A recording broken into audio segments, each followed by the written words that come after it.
A new restoration study published in the journal PLOS One, conducted by the National Archaeological Museum of Naples in 2020, examined the sources of the mosaic tiles known as tesserae of the iconic Alexander mosaic from Pompeii to better understand its origin and creation.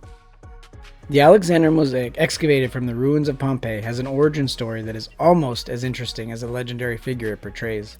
The mosaic was comprised of an astonishing 2 million pieces mined from the quarries all across Europe, ranging from the Italian peninsula in the east to the Iberian Peninsula in the west.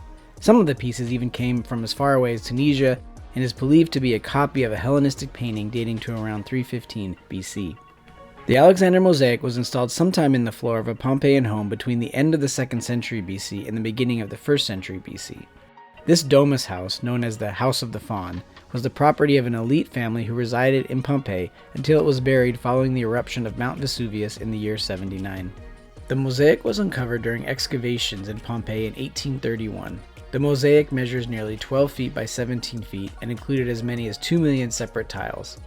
The scene is believed to portray the Battle of Issus that took place between the Macedonian army under the direction of Alexander the Great and the forces of the Persian leader Darius III in 333 BC near the Turkish-Syrian border.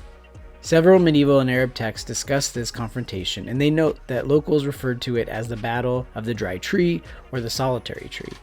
In the mosaic, there is one lone tree in the background in the battle scenes, which has led many to correlate the scene with this battle. According to the findings, the tesserae were composed of 10 types of colors masterfully combined to enhance artistic effects characterizing the Alexander mosaic.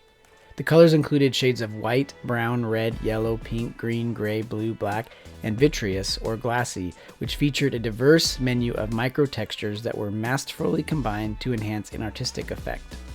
The researchers noted that much effort was made to ensure Alexander the Great's face was as realistic as possible. It was composed of several shades of pink tesserae with appreciable changes in luminescence effects likely related to different chemical compositions of the tesserae, exhibiting an attention to detail that made the face of Alexander stand out.